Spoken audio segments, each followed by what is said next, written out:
National Weather Service in Memphis has issued a severe thunderstorm warning for northeastern Henderson County in West Tennessee, southern Benton County in West Tennessee, southeastern Carroll County in West Tennessee, until 4 p.m. Central Standard Time.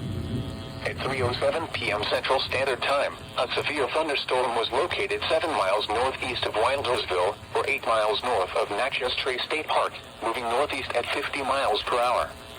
Hazard, 60 miles per hour wind gusts and quarter-size hail. Source, radar indicated. Impact, hail damage to vehicles is expected. Expect wind damage to roofs, siding, and trees.